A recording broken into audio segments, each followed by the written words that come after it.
Hello and welcome to the Open Era podcast. My name is Devang, and this week Simon and I are off again. Simon is actually in Paris at the Paris Masters. Was hoping to get a look at Carlos Alcaraz live in the final, but unfortunately, as I speak, one of the most cursed finals could be witnessed by Bush himself this weekend. So we hope that didn't happen. We hope we got to see some good tennis at Paris-Bercy.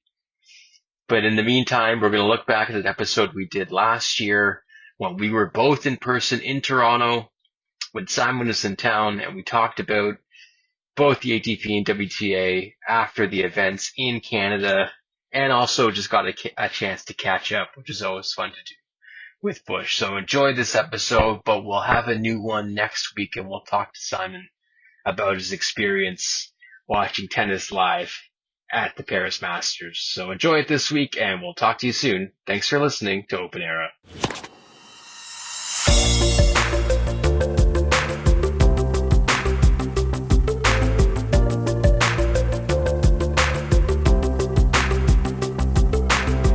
Hello and welcome to the Open Era podcast. My name is Devang Desai, and I'm joined, as always, by Mr. Simon Bushel. Bush, they're finally off the clay courts. It's over. Is it? I believe Kitzbühel is the last men's clay court tournament, leaving us fully in to the hard court season as Washington has happened, and we now look to the Canadian hard court swing. Any lasting memories from clay before I ask you about how you're doing? What a time. I feel like we can all shed a tear. We'll all have our memories of this wonderful clay court swing that lasted all of 20 days? No, less than that. 14 days, maybe? Or are you asking me of my opinions of the entire clay court swing, not just this ridiculous one that got shoved in after the grass courts? Honestly, I wasn't asking you a true question because I was trying to once again poke fun at the ridiculous scheduling that we do see in the sport we love. But yeah, I was trying to make a joke, Bush. It might not have landed, but it is hard court season, and it does feel like a weird time in the calendar generally because this is kind of the end of summer, Bush, but it does feel like we're just getting started in some ways. It does. I'm actually curious to know the answer to a question which has long puzzled me, which is, what is the reason for so many tournaments post Wimbledon in this gap before you get into the North American hardcore swing? Like, why is there just all of this flurry of tournaments? I guess it's a summer thing and a desire to make use of the European summer, but like we've been getting tournaments everywhere. Yeah, and this feels almost like the working class time for most of the tour. I know Iga won a title not too recently, but these are the people who need these paychecks and they got to play. And that's why these tournaments exist. But I do get what you mean. I'm just watching the Hamburg Open, and the less said about that, better. But I'm just watching that. It felt like a big event. And I think if we talk to the German Discord user we have, Torquet, like it is a signature event, I think, on the German tennis calendar. So it makes sense why it has such like festivities associated with it. But then you zoom out slightly and you're like, okay, why is this happening now? Who designed the calendar? Could this be better? I know it's only going to get a bit weirder as we go on in the years, and these Masters events end up being longer, Bush, because eventually these tournaments just won't exist. So maybe we should enjoy the weirdness that is these gaps. Agreed. Yes. I feel like the less said about Hamburg, the better. But lest we forget, of course, Hamburg, a previous 1000 event. Not anymore. But yes, an interesting tournament. I should not shit talk it. It's a good event. Trophy's still weird as hell. We just won't talk about the winner very much. Washington well underway as we record this, Bush. We won't predict winners so we don't look foolishly wrong when this comes out on your feed. But getting a glimpse early at some sweet North American hardcourt action, and now looking ahead to Toronto and Montreal, I was curious to see how Felix would look as we kind of zoom in on the Canadians who are going to be playing in the Canadian Open. He didn't look great, man, and he hasn't looked great for a while. He was doing some press before the Washington tournament, talking about his season and talking about how generally bad it's been, and also the fact that he's been dealing with some injuries, a few of them actually, Bush, but this loss to Watanuki in 2 devastating tie breaks. I mean, I feel badly for him in the sense that the spotlight's only going to increase in Toronto, and there will be a lot more questions about his season so far, but it doesn't feel like a turnaround is coming anytime quickly. Certainly doesn't, does it? It's been such a roller coaster of emotions for him through 2023. I don't know, dude. Like, it's when you're sitting at literally 500 in terms of your win-loss record. I think he's 13-13 on the season. I think also maybe that speaks to the fact that he's not really played a whole lot. I know 26 matches is nothing to sniff at, right? But at this stage of the season, I think you kind of want a few more. I think you want to have got a few more under your belt, and it speaks to some of the injuries and just some of the general struggles that he's had during the course of this season. Dude, like, what's going on? Like, we're so far removed, I think, from when we were really thinking he was turning a corner and that it was going to be smooth sailing, that he was going to be a consistent top 10, top 5 player. And it's not really happened, has it? It hasn't. And I think, to his credit, I think he's saying all the right things. And I was reading an article on the ATP website about how he's talking through the season and kind of reflecting with gratitude about the things that he was able to accomplish, and the fact that there's very few athletes that are able to go through their careers without dealing with injuries, and trying to keep a positive attitude. But I do think you see on the court, when things do not go well, it's hard to hide that feeling of pain that you can see from him. And that makes it tough to watch. But I mean, this guy's turning 23 in a few days. This is early doors still, but I do think a conversation that Josh started on the Discord as well was interesting regarding Felix's long-term outlook, and maybe the fact that Carlos Alcaraz coming on the scene has maybe put a ceiling on what he thinks he can do now that there is someone that is so clearly defined as the next one, the next one is already there. So I wonder if there's some psychological stuff there, as Josh mentioned, but it does feel a bit nutty to me to think that we're a year removed from Felix being as good as he was, and here we are with a bit of a back to the drawing board scenario. But this has happened to a lot of players as well, Simon. So I do think that the long-term outlook remains positive, but I do wonder what our expectations are for him, and maybe they've altered a bit. I think the expectation still should be that he should be competing for Grand Slams. I don't think anything's really changed in that regard, considering his overall talent level and ability level. I don't think that has changed. And in many ways, I think you'd probably make the argument that he should be coming more into his own with the absence of a lot of the big three. I mean, literally, one of them is retired. One of them is almost certainly retired. About to. And then one of them is, at best, a part-timer.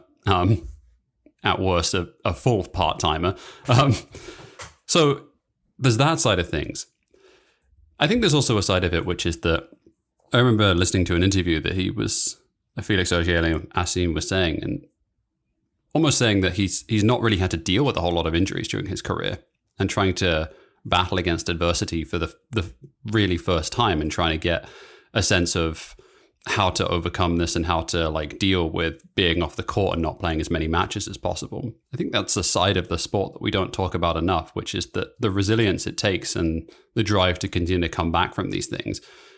Big injuries are one thing, but small niggling injuries to play through them. Yeah. So yeah, it's one of those things where we will just have to watch and see how the rest of this season unfolds. And that 23 mark is kind of curious because his counterpart on the women's side, Bianca Andreescu, 23 as well. It's kind of crazy to believe that they're the same age. We recorded an episode called Canadians Rising 4 years ago about how this generation was coming. And hey, a Grand Slam was won. So I have no regrets about that episode at all. But a couple of Slam finals and a couple of Slam semifinals as well. Yeah, right? they've done quite well. Felix was at 6 in the world last year, right? So it's, the other thing that you made me think of, Simon, is imagine going to all these events, playing once and losing, and then having to leave. And I feel like he's done that a lot. And that also must be a bit soul destroying as you're traveling around the world and practicing, play, lose, gone, and you're on to the next place.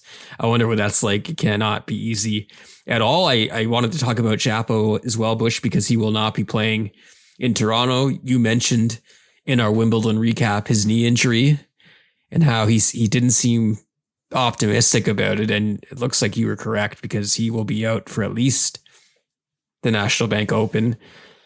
Before Wimbledon, Bush, Dennis was having a similar year to Felix in the sense that he was having these stop starts and failing to really build momentum, and it did feel like maybe something was happening for him at Wimbledon, but this sucks because I think obviously this tournament means a lot to him.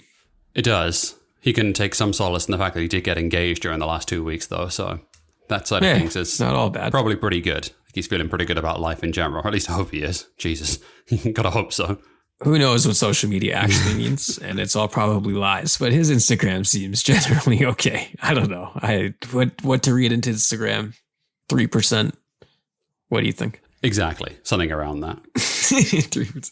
Can I ask you a question, Devang? The Canadian Open, as we sort of switch gears and get into the actual tournament itself. Who are the defending champions? Could you do it off the top of your head in men's and women's? So the reason I'm asking this is, and it's not to show you up or anything, I genuinely forgot the results of this tournament. I believe one of them is banned now from the Indeed sport. So yes. The one, Simona Halep, your reigning champ, promptly banned after winning in Toronto, not for the drugs, but for appearing in Toronto. That's just, and she is loved here. It's huge Romanian support. I remember that the men's winner though. Ooh, it's got to be not PCB. It is PCB. I did not remember this. Oh my God. I completely and utterly blocked this from I thought Dani Medvedev was the defending champion. But then I realized that was a whole year earlier. PCB beat Hubie Hurkacz in the final. Look at that. Dan Evans was in the semis last year. I'm glad Toronto didn't get that one last year. Oh, you know what? You know why we memory hold that tournament? Because that was the day or the tournament where Casper Ruud just dummied Felix 6-1, 6-2 in the quarters. Oh God. That's why we blocked it out. We're going to get a better show this time around. Alcaraz is there. The men generally are all there. Chapo's not. Novak is not. But outside of that, well attended. Milos is there, Bush. The sentimentality factor is going to be through the moon for this man. And for his sake, even though I do not think this is his last tournament, he said on Matchpoint, Canadian Tennis Pod, give that a listen. Great show. He said that this is not his final tournament, but God, give me a cool Milos moment during a night session with the arm sleeve. And the bandana, of course. And the bandana, right. I think he's matured out of it. Really? And it makes me feel old. Yeah. I don't think it's coming back. Can we not say that he matured into it? Is that not fine? He matured into it. No, it's true. It's true. Storylines though here, Bush, like no Novak, so we're not going to get Carlos Novak again, which is slightly disappointing. But I do think there is something to be said about the chase pack and like who we consider part of it. And with Alcaraz, the well-defined number one, talked about Holger Rune a lot, talked about Yannick Sinner a lot, talked about Daniil Medvedev a lot. And Daniil Medvedev for some is the favorite for a lot of these tournaments that we're going to cover in the next few weeks. But who are you most intrigued about, Simon, to watch as we head into the US Open? So I think there is two very clear storylines to me, one on the men's and one on the women's. On the men's side, to me, the biggest storyline here is how does Dani Medvedev look on a hard court? That's the one that's really, really intriguing to me because last time we saw him on a hard court, he looked utterly and completely dominant. Getting back on the blue stuff, and I'm curious to see how he holds up. If he wins this tournament and if he looks dominant, it would not shock me. And I also don't think I would be shocked if he managed to beat Carlos Alcaraz in this tournament. He doesn't have a great record, though. Don't look that up. But that being said, I'm very intrigued to see how Nation Redacted looks in this tournament. On the flip side of that, the women's tournament, I think the clear question for me is Sabalenka going to get to world number one? And is she going to look as good as she has done in the rest of the season in the transition to hardcourt, because I think she's the best player out of that top three on this surface. And I'm very fascinated to see whether or not she, holds that standard at this first 1,000 event of the hardcourt summer, because I think she will. I think she's the favorite for this tournament. Montreal's going to get a show. I think the WTA usually produces, but Ons is not going to be there. That's disappointing, but you have just a pretty incredible crew of wild cards. Bianca Andreescu needing a wild card due to her ranking. Leylah Fernandez, who found magic in Washington, which I think is a great sign heading into this tournament. Rebecca Marino rounding out the Canadian trio, and then Venus and Caroline Wozniacki. I mean, that's pretty cool. Jen Brady's back, which is also very good to see, as she's been dealing with a crazy amount of injuries, and man, she's produced some of the best matches we've seen over the last 3 or 4 years. It kind of not shocked, because I understand where they are at this point in their season, but that Bianca and Leylah both needed wild card, Simon. But if it's the state of things, like the highest ranked Canadians, I believe Bianca now in the 40s, somewhere in the 40s. 44, I think she is. 44th, yeah. Like it's interesting. I mean, we praise the depth, and it is true.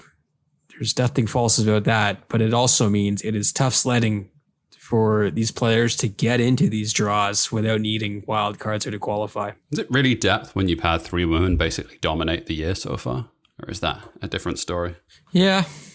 Anyway, that's true. And we're not praising Benjamin Bonzi that much for being like the top 50 and slugging it through because there's 14 Frenchmen in the top 100. Yeah, I think that's fair, maybe. I just do think that in Leylah's case, like you're having to play a hell of a lot of matches just to get into the draws.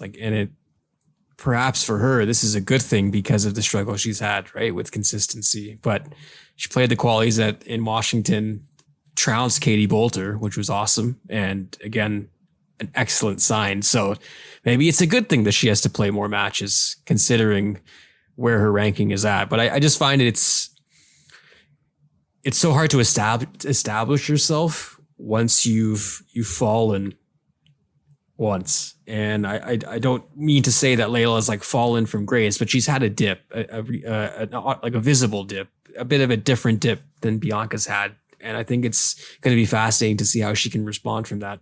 Yeah, definitely.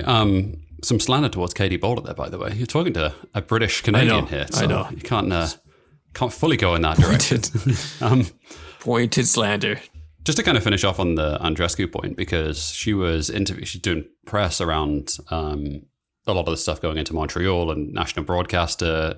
Actually caught up with both of them, both with Hernandez and Andreescu. But I think one of the quotes that was interesting out of that was Andreescu basically saying that she was hoping to play until she was 30, saying that her body felt good and she had the desire and the commitment to keep going. And then I think she said at least 30 was the actual quote. So I feel like she's not done or anything. She still has the belief and the desire to keep going and nothing to be ashamed of being 44 in the world. I think the other side of that as well, and part of that interview was her saying that her patience was getting a bit like thin, in the sense that she felt like 44 was a decent ranking and she felt like her season was okay. But in general, when you've tasted those highs and you've reached them, you feel like you can achieve more. And I think she's definitely feeling that. And I think you can get that sense as well when you watch her on court, because I think she clearly believes she can beat anyone in the world.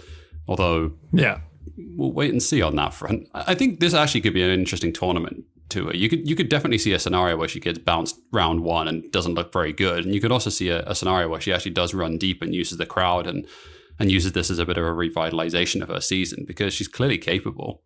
Big time. I don't know if you saw that. The match against Kostyuk, some idiot in the crowd basically derailing Bianca in that match, yelling out during her misses and her unforced errors and during her serve. It was brutal. And she sent out a sarcastic tweet just being like, love this sport. And with a smiley face. And I'm like, haha, maybe not playing till 30. Maybe not. I'd be surprised. What better chances? Ash Barty comes back. It's not happening. Wins the slam. Or Bianca plays till 30. I think it's more likely that Andreescu plays till 30. I still believe that. It's also one point to note. I hope so. Yeah. And we can maybe touch on it in parting shots, but like Washington and Hamburg both being men and women like combined tournaments, it's pretty cool. Like it's pretty cool. Pretty cool. Maybe we should do more of that. Agreed. I'd like to get to Washington. It looks like a cool setup down there. Kevin Durant also in attendance watching Chris Eubanks. Cool stuff. Canadian Open's going to be fun. I'm going to be down there a bunch. Spoiler for my one challenge remaining. But yeah, excited for this, Bush. Excited for live tennis to once again get a glimpse into how fast and hard professionals hit the ball. Let's ask this question to sort of close this segment out. What is the area of York like, Devang, in Toronto? Jeez. So it's York. It's North York / Vaughan. You're getting into Vaughan territory. There's a large mall beside there. There's obviously the school, good first some step. residential communities. I was just there. Actually visiting a hospital that's beside an amusement park. So there's a huge amusement park called Canada's Wonderland up in that area as well. It's interesting. It's I don't know. The transit in Toronto is quite awful, but they've extended the subway line into that area of the city. So getting there is no longer that hard. And that's made, I think, the experience at this event a lot better. So public transit, please invest more in it. Well, you got a new mayor and everything in Toronto. Maybe you actually might have some of that stuff happening. We got a lot of problems, man. I don't know where she's going to start, but we got a lot of problems. All right. We'll leave the griping there. When we come back on Open Era, it's parting shots, plenty to get through. As always, join us after the break.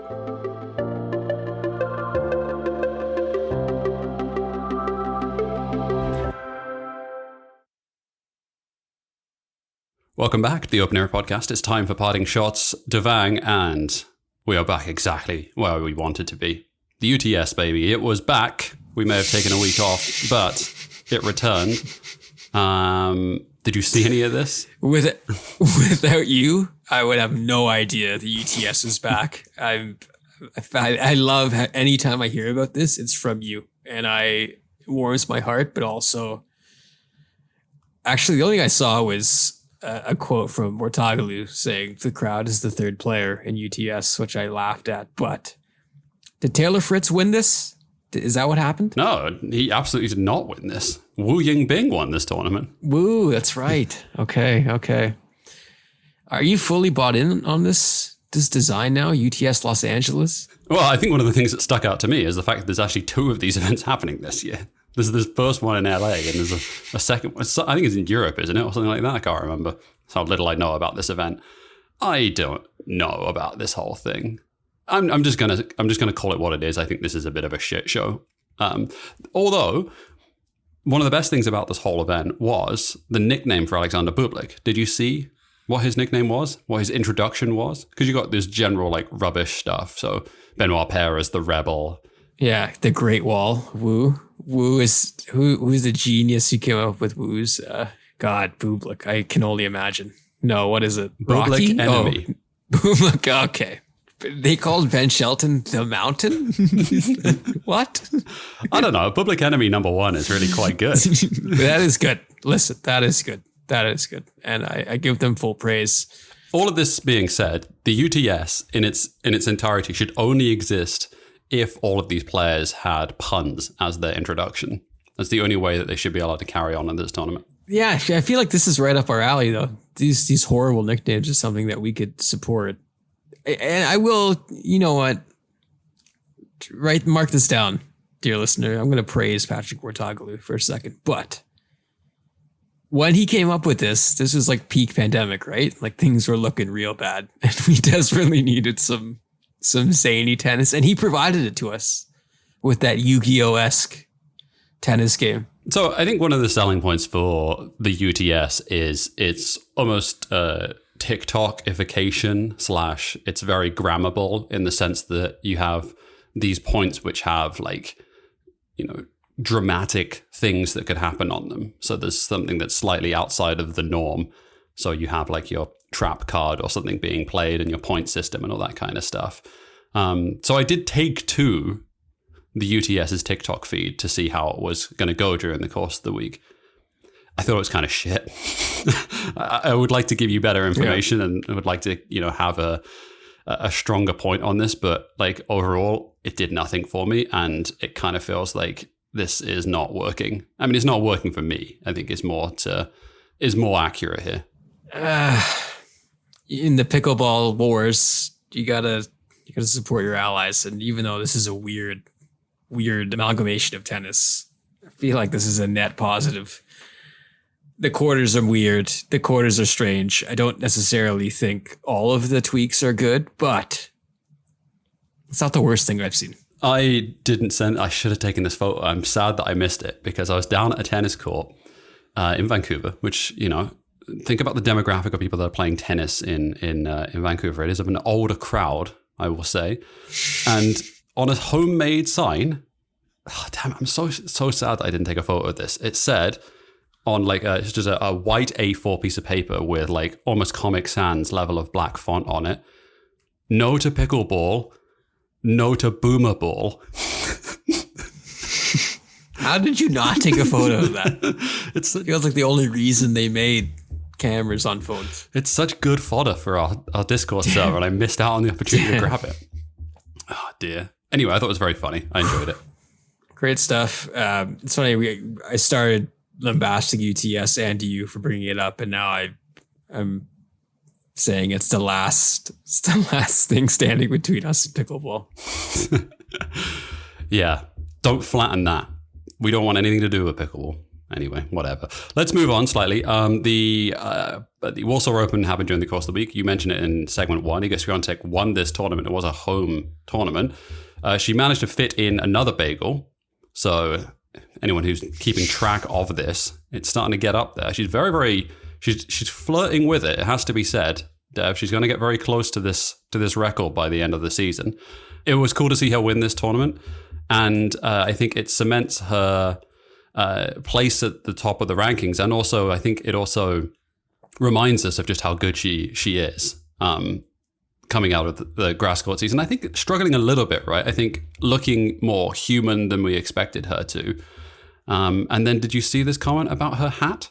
Were you aware of this? I did. Yeah. Do you believe that her hat is causing problems about her marketability? No, I don't. I honestly, I didn't see this one coming.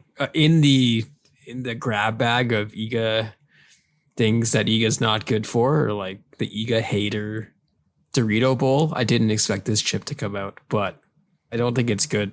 I don't think it's a good one at all. At first I thought it was a troll and not real, but yeah, I mean, people, I don't know what people want exactly. Like, she is literally perfect for tennis in so many ways. Like, do you not understand what we have here? But that being said, let's move on slightly. We mentioned it in the first segment as well. It was cool to see some joint tournaments, to see Hamburg being a joint event between the men and the women. Same thing with Washington as well. I think I would like to see more of this, and I'd like to see more of the tour being combined together. And it's a reminder that it's actually makes the sport much more accessible, and I think really does help both tours. So I'm excited to see more of this stuff happening, Dev. Yeah, it's good. And I poked fun at the schedules being terrible and jumbled and having finals on at the same time, and I stand by those comments, but it does feel like there is some positive steps being taken in the sense of having these joint events. And I know whenever these things happen, especially in slams, we like to rail on the scheduling at the events.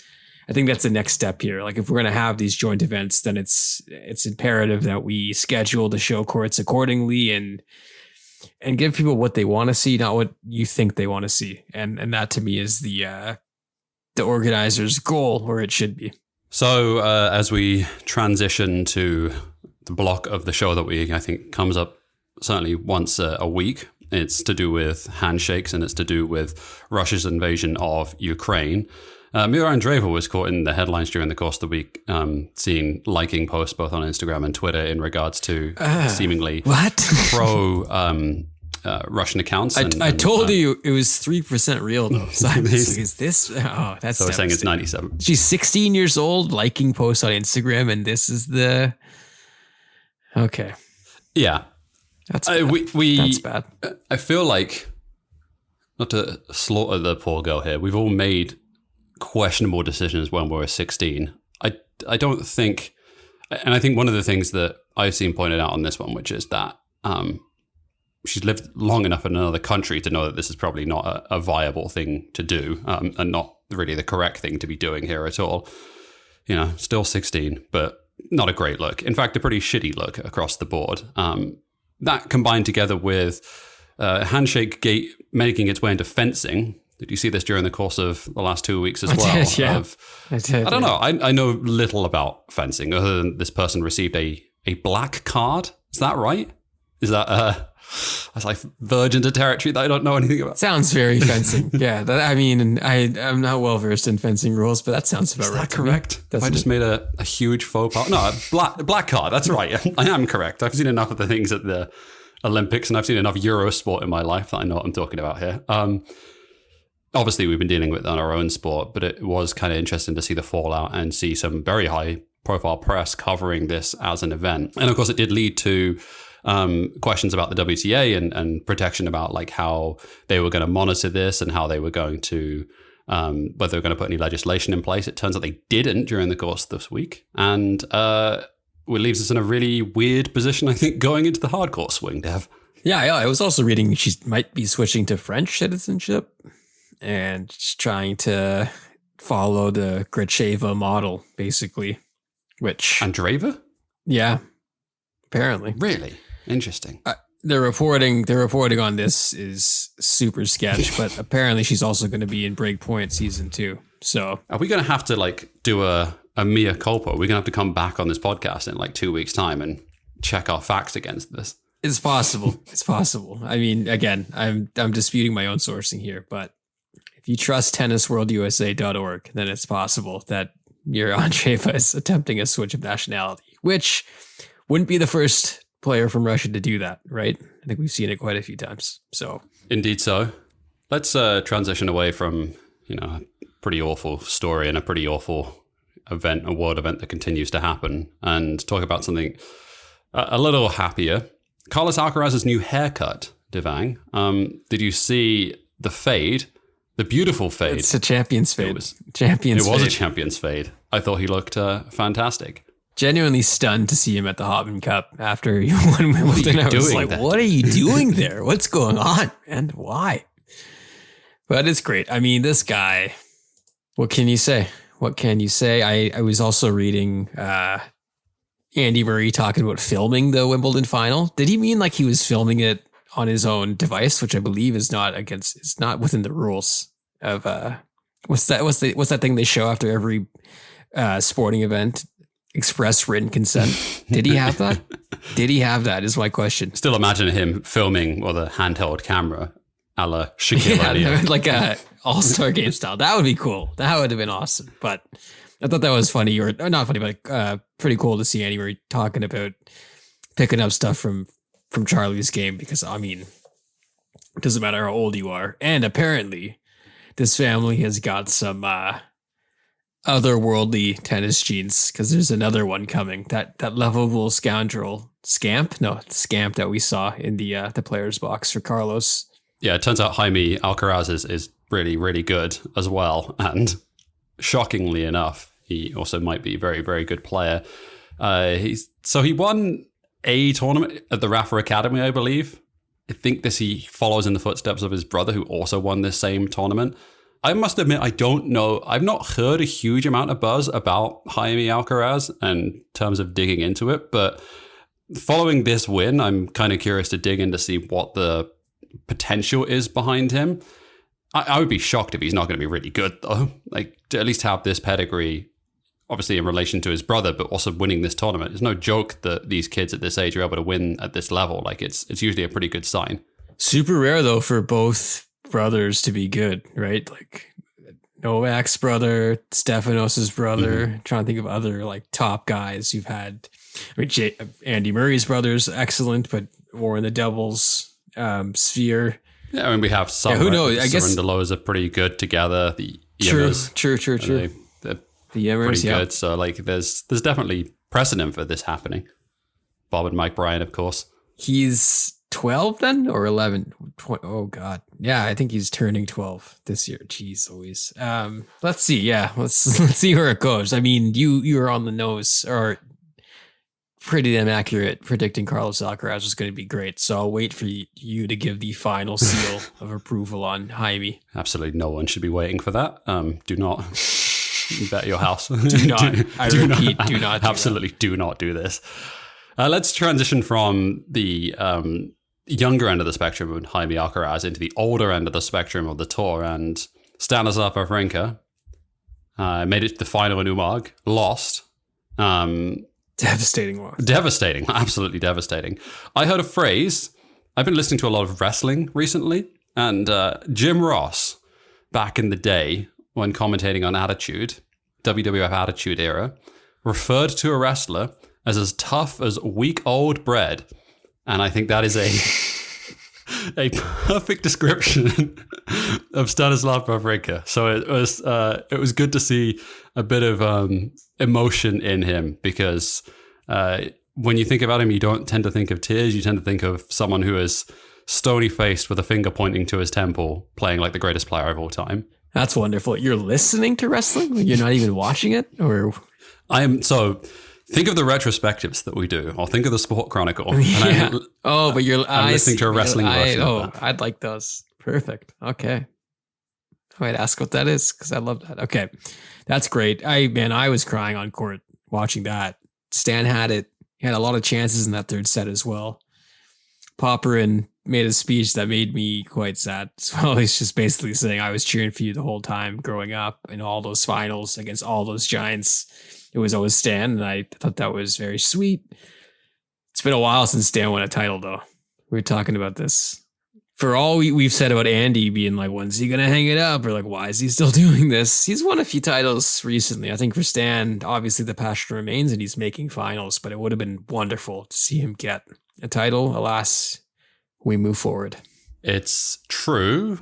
Dev, let's talk about the Nick Kyrgios Pokemon tattoo on his back. Doing the rounds. Actually made it to ESPN this week, which I thought was quite unbelievable. Of course.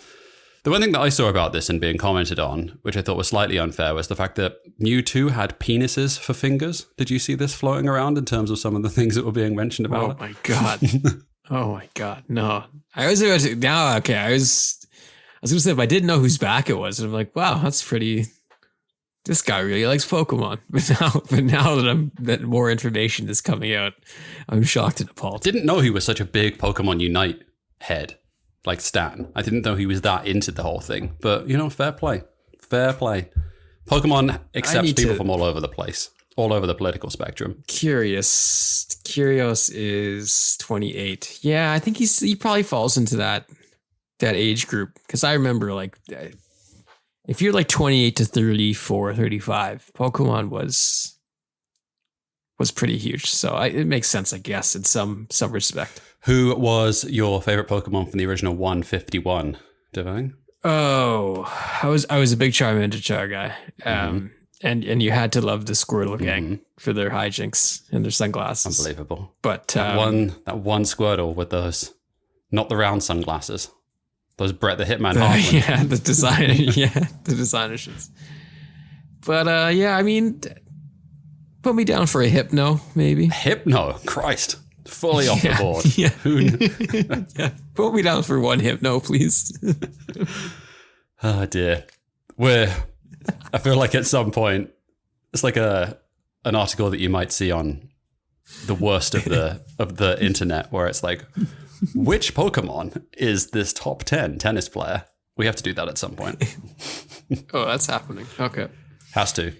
Okay. Finally, to use a Jim Ross terminology. Well, I'm too deep in the wrestling at the moment. Christ, sorry, everyone. This man's listening to Jim Ross calls. Yes. Send help. Send help, indeed. Kenya's Angela Okotoyi. We have spoken about her last year. We did. You have. An interview with a BBC correspondent talking about Okotoyi's rise in her ability to sort of be a trailblazer for the country of Kenya and for African tennis as well. Well, don't you know it, Dev? But Okotoyi became Kenya's first ITF World Tennis Tour singles champion this week. She did win. It wasn't at a very high level, but she won her first tour title, or pro title. Sorry, not tour title, pro title, which is still pretty damn cool. And I'm glad that we're on the ground level of this because it's a really, really cool story. Very cool. I love when we see this, like someone we talked about like pops up and winning something, and it's like yes. This is in Tunisia, right? Yeah, and she was a wild card, which is even cooler. I also do like how, in all caps, hard work does pay off, and then my first pro title and not the last. Yeah, love it. Pretty wicked. I mean, South Africa and Nigeria making it to the knockout rounds at the Women's World Cup. It's pretty awesome. Some cool stuff happening in African sport. Let's transition to 2 challenges remaining. I have one, which I will come into in a second, Dev. But I will say, I feel like the Women's World Cup and being in Australia has basically made it impossible for me to see anything on the West Coast. It is dreadful in terms of timing. So it's been one of the most strange major tournaments I think I can ever think about in my adult life, where like I just can't seem to get into it on the basis that it's hard to watch it. And I think there's a lot to be said for that on the basis that if it's not accessible for the live sport itself, then it makes it very difficult to feel like you're a part of that part of the tournament. Yeah, that's fair. I mean, I guess the late match over there wasn't that bad for us on the East Coast. Like it started at like 8 a.m. or 6 a.m. But yeah, overall, it's a grind, but I've some awesome stuff to wake up to. And if you're like me and wake up at the crack of dawn, it's a good way to start your morning, especially post Wimbledon when I was needing my early morning viewing. So I've been loving it. Canada though, Canada crashing out, Brazil crashing out, USA almost crashing out. Tide might be turning, but yeah, what is that your challenge? My challenge is something slightly different, and it is Test cricket, Devang. What a series. Wow. What an incredible series. A great advertisement. Brody. Do you call him Brody? Big Stew. Or Stew. Stewie, yeah. Big Stew. Stewie B. The Ashes, I will say that to go out in your career, and this is Stuart Broad, English legend who retired during this Ashes, to go out by hitting a 6 and then taking a wicket is insane and wonderful. English cricket, man. I don't know what's going on where you guys are producing some like Hallmark worthy stuff amidst all the racism, but good for you.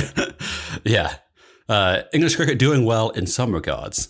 Don't look at some of the other things that are happening under the surface. Definitely nothing to see here. It was a great series. It could have been one of the all-time greatest comebacks had the British weather not got in the way and led to a draw. And if that is not the most cricket thing you've ever heard in the world, then I don't know what is. So the IPL final almost got rained out because the second day as well, it was raining. And I'm like, there's no way you're going to abandon this, right? Like, is there no other alternative? I was stunned by that, but I thought it was fantastic. Maybe I'm just so watching or reading some of the comments around, like after the test at Old Trafford got washed out because of the rain, and there was a bunch of thought pieces written in the British press of like how to reinvent Test cricket, where you can get 5 days, but you always have to have a winner. And it was like, holy fuck, are they actually proposing that you have to have a certain number of overs, and no matter what, there has to be a winner in the middle of the British summer? You could be playing for weeks at a time to try and get this thing finished. Yeah, I mean, it's almost nice. I almost like how traditional it, maybe not. I was about to say I almost like how traditional it is, but I had to stop myself because traditions aren't good. I can't say that. So. No, it was great. I watched some of it. I watched Australia early. I saw the controversy with the dude and the dude kind of getting run out when he shouldn't have, and all that kind of stuff. But yeah, Ashes, if you're like cricket adjacent, and there's cricket going on in Toronto actually right now, some T20 stuff, but that was fun to watch for sure. What is your one challenge remaining? National Bank Open. I'm going to be doing some stuff down there for my day job, doing some shows on the scene Monday, Tuesday, Wednesday, and Friday. Are you going to be on TV, Dev? Not on TV, but on radio, online as well. So if you're at the event in Toronto, come find the radio booth that's on site and say hello, because it should be fun. Can we get you on talking TV? tennis, talking other sports? We'll see. We'll see. Be cool. But yeah, no, it should be fun. I mean, I've gone to this tournament my whole life, and this will be a new experience, but looking forward to it. So yeah, tennis live. Catch the taste, catch the fever. I'll jump on a plane and join you very shortly. I promise you, Dev. You will be here shortly, which is hilarious, but just after. So maybe I'll just call the whole thing off. Wedding or no wedding, screw it. It's not happening. Wedding or got to go to the tennis instead. We should probably leave it there. We'll talk to you post-Canadian Open, post-National Bank Open. But a reminder, we are on patreon.com/open era. Join us there, get the show ad-free, plus get it early on Sundays. And best of all, you get access to the Discord where we're chatting tennis all the time. We're still on Twitter or X. If you're foolish enough to call it that, I don't know. But we're still on there. I'm hardly tweeting on our Open Era account because, yeah. But if you like us, give us a follow on there. But if you like us, more importantly, give us a rating or a review wherever you get the chance to do that. Means a lot. Gets the pod up the feeds, gets the pod up the charts. So yeah, please do that. We love doing the pod and we love reading those reviews. So yeah, drop a line for us there. I think that's it. For producer Dylan on the ones and twos, and for Simon, thank you so much for listening to Open Era. We'll talk to you next week.